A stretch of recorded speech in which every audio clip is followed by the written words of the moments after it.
Oh, wait. I see the sheriff is here, Nick Cochi. We've all said our words for Nick.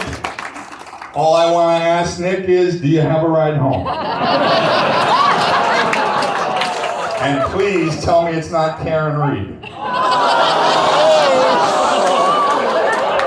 We were supposed to have our mayor, Tom Sarno, here with us tonight. With Cochi and Sarno in the room, boy, that would have brought us back to those days. Remember those days when two men who had vowels at the end of their last names ran this city? Huh? You remember that? Sure you do. Somebody once said to me, or not once said to me, it's been recently said to me, that Bax and I have not worked together for a little over 3 years, but we haven't spoken to each other in 5. Partly true, mostly because of COVID. I had to broadcast from home for a while, and then finally we were able to get back into the studio again shortly before I was fired, I believe it was. Also want to thank the Chicopee Police Department for letting us piggyback onto their event, and thank you. Let's have a round of applause for them. Also for charging my family to attend my own funeral.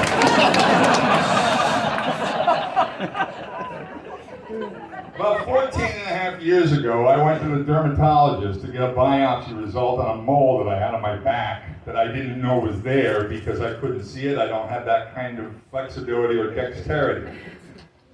The biopsy came back positive for melanoma, and thankfully at that time, I really didn't even know what melanoma was.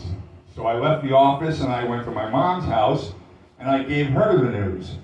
By the way, every year now on that date, my mom sends me a happy cancerversary card. Very nice. Very nice of her to do that. Bet you didn't even know there was a cancerversary card out there. So the treatments began with about 2 years of interferon, where I would go in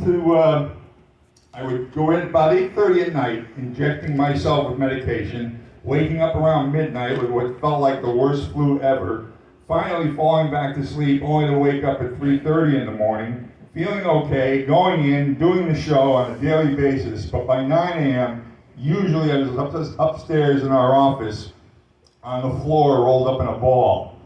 After that, there were all kinds of biopsies and surgeries. I stayed on the cusp of the new stuff as it came along. One time, I was prescribed immunotherapy, and I was the only one of 2 people in the greater Springfield area that was on it.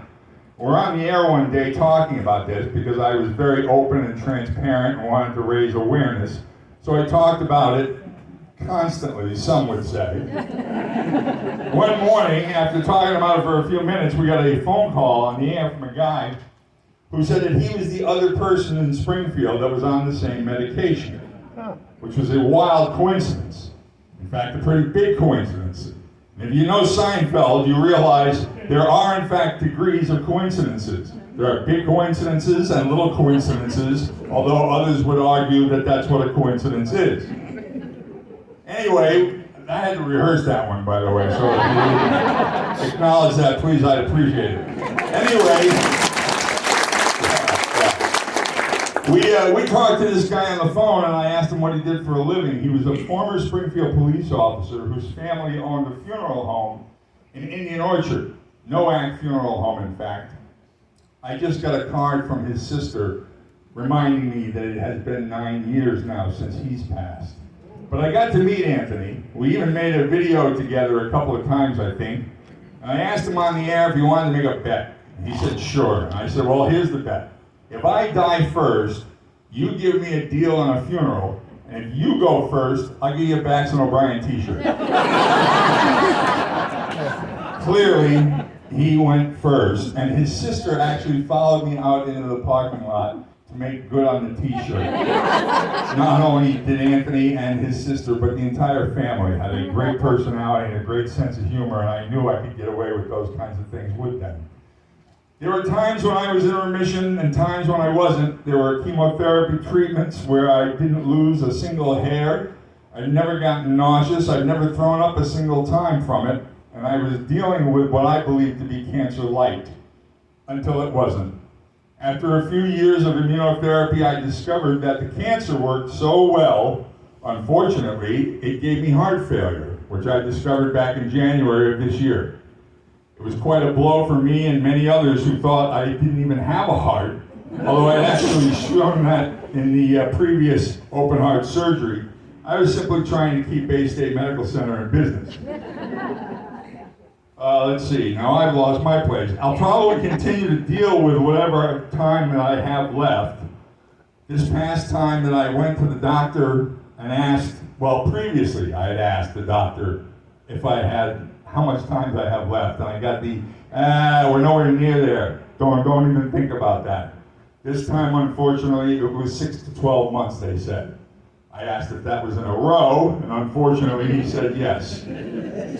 Of course, I'm aware that some people outlive their prognosis, and I don't feel like that's me, though.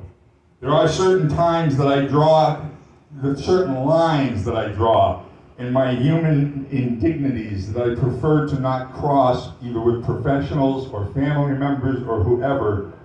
So I will try to be optimistic, because as you all know, I've always been optimistic, except for that podcast there, the OB negative thing, which supposedly, according to the folks from iHeartMedia, we're going to be restarting and renaming.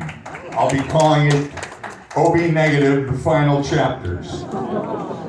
I can't thank all of you enough for coming out here with the hard-earned money that you've made and listening to me dribble on like this for minutes on end. I do want to thank people, though, who are obviously very special to me, many of whom you've heard about or heard from tonight. I also want to apologize to my mother. If you've been watching these photos up here, the live show that we did shortly after I received my first diagnosis, where I was carried out by 6 guys in a coffin in order to do the live show. But I want to first and foremost thank my family. My brother Tim, who's been there for me